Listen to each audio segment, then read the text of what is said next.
This is our once-in-a-generation opportunity to lower taxes and shift the economy into high gear. I think Mitch McConnell tomorrow should tender his resignation and say, hey, after we get taxes done, I will step aside. Who can blame a country for being able to take advantage of another country for the benefit of its citizens? I give China great credit. I felt like it was a call. You could not penetrate them. I didn't know what she was referring to because, as has now come out, that just wasn't the case. All right, welcome to Newsmax Now. I'm Bill Tucker. My co-host for tonight, Mr. New York, Mark Simone, veteran radio host whose show airs here in New York on 710 WOR, weekdays from 7.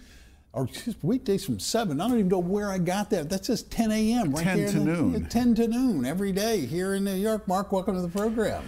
Hey, after that opening montage of characters, I want to jump out the window.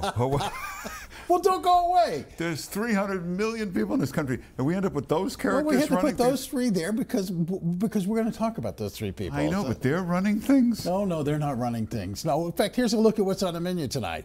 Judge Roy Moore has some explaining to do. He stands accused of sexual assault of a 14-year-old girl when Moore himself was 32.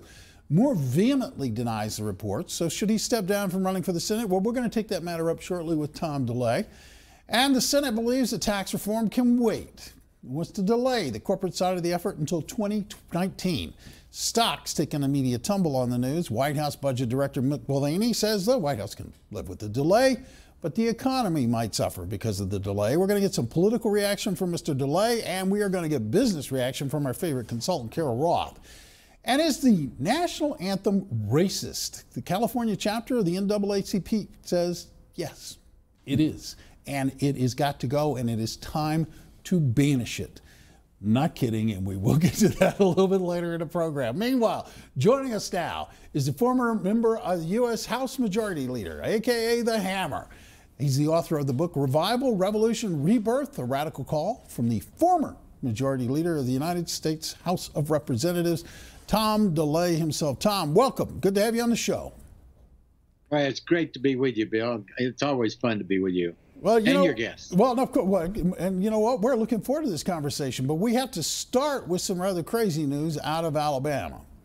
A woman who's 53 years old now says that when she was 14, she had a very inappropriate sexual encounter with Roy Moore when he was 32. Mr. Moore says, no, this is fake news. This is a direct assault by the Washington Post, who's endorsed the other candidate, Doug Jones. And it is absolutely categorically not true. But already Mitch McConnell and several other GOP leaders have stepped up and said if it is true, he needs to step down. I don't think, given what happened on Tuesday of this week, Tom, the Republicans need this kind of scandal out there on full display for the public to relish in, if you will. No, they don't. And it's really unfortunate, although having been attacked by the Washington Post and who was the other one? The Washington Post and others, particularly 3 or 4 weeks right before an election, not only that, dragged through the courts. I can understand how Roy Moore must feel right now. He's got some choices to make. If it's not true, then he should stand and fight to his bitter breath. But this is between the people of Alabama and him, and he needs to go on television and explain it. If it is true, then and his life has changed, which I know Roy Moore. He's a strong Christian, and if his life has changed, he can ask the people of Alabama for forgiveness. But if it is true and he hasn't changed, then he's got to get out of the race. Well, if it is true, I don't know if you can ask for forgiveness for that. It's a little much. And if it is true, even if you changed, I don't think people get past that. I think he's out. Unfortunately, it's December 12th. There's not enough time to get to the bottom of things. I don't know that I'd trust the Washington Post completely. And then what would they do for another candidate? Well, that's all up in the air. All I know is what I read in the newspapers right now. He can't take his name off the ballot, so his name's going to be on the ballot. And whether Strange, the sitting senator, could run a write-in campaign is still up in and questioned. So I don't know what he does from there. But I know people from Alabama. They're very forgiving people, they forgave Trump with his locker room expose. So. And he didn't even ask for forgiveness. Yeah, but once you get under the age of 18, there's no forgiving. Yeah, you can ask Anthony Weiner about that. It's just 14, 15, 16. You can't forgive that. Well, God is a forgiving God. Well, but there's a great country song, God does but I don't, God will but I won't. And that's the difference between God and me, or in this case, God and the electorate. This is an interesting situation he finds himself in. He does have some allies down there who've come out and said, well, if it's true, it really is not a big deal. After all, he met his wife about that time and married her, and he's 14 years her senior. So it's going to be interesting to see how this plays in Alabama versus the rest of the country. I think he met his wife and married her at 38. So it was a little bit longer. I'm not going to defend him. It's inappropriate behavior and it's outrageous. But, it was 40 years ago. So, well, and I've got to say, Tom, that is his defense. His defense is, hey, guys, I've run for a lot of offices. I've not exactly been a shrinking violet. I've been out there the whole time, and nobody has made this accusation until now, which I think is a strong observation on his part. Well, yeah, it was 40 years ago, and the three of us have done things when we were in the 20s and 30s that we wouldn't like to be on the front page of the Washington Post. So, we all have our days, and I'm not excusing his behavior. It's outrageous if it is true. But at the same time, people change. And I was a carousing dude back in the 30s when I was in office, and I found Jesus Christ, and I'm a changed man now. Well, it's a fair point. Now, I want to ask you about something else. I want to change the topic for a second here, because I'm going to be blunt.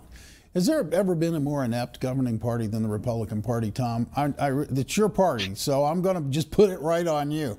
They have the House, they have Congress, and they have the presidency, and they can't get anything done. And I think they're about to screw this tax reform thing to a fare thee well.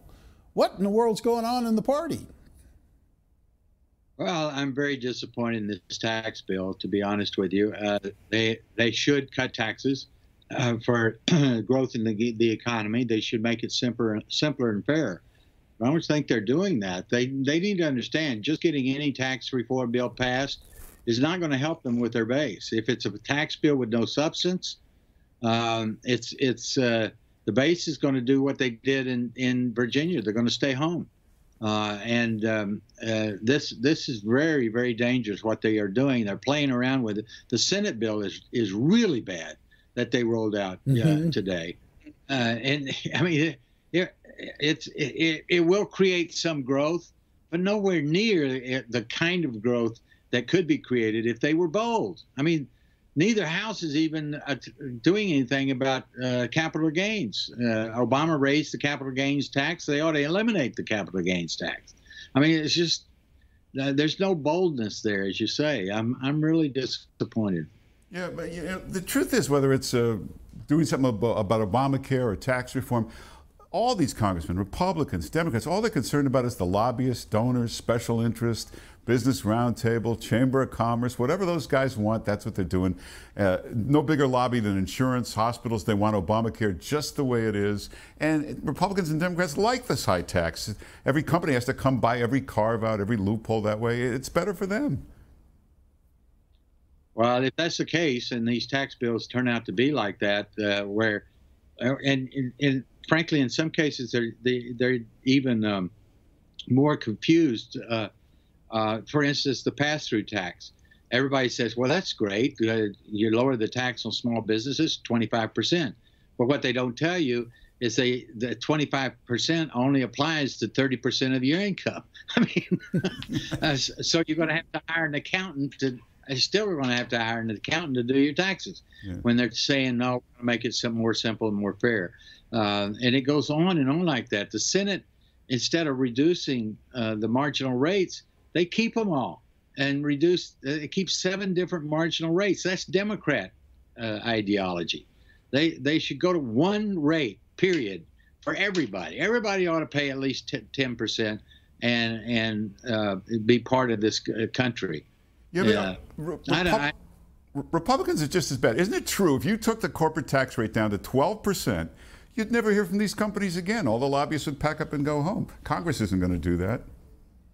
That's exactly right. You know, that's why they ought to lower it to 12%. But we're now dealing in political fantasy here, Tom. I don't mean to interrupt you, but I have dreams of the lobbyists packing up and going home, and there being a flat tax, and that's it. Period. That'll never happen.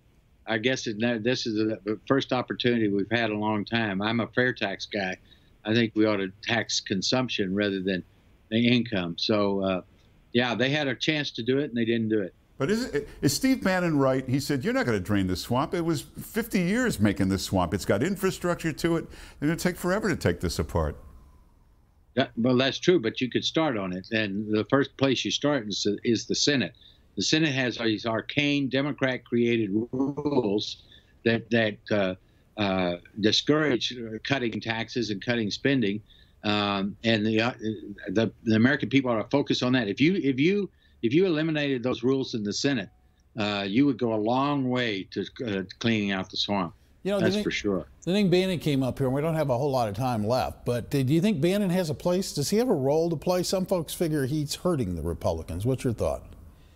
No, I don't think he's hurting the Republicans. He's telling the truth. The guy, the Republicans, the base Republicans have been expressing themselves since 2010, and then again in the election of 2012, and then again in 16. I mean, the people have been calling for this aggressive, bold action to get back to a constitutional government, and the leadership is just not doing it. It's not doing it, and they're going to suffer for it if they continue doing it the way they've been doing. They're going to suffer.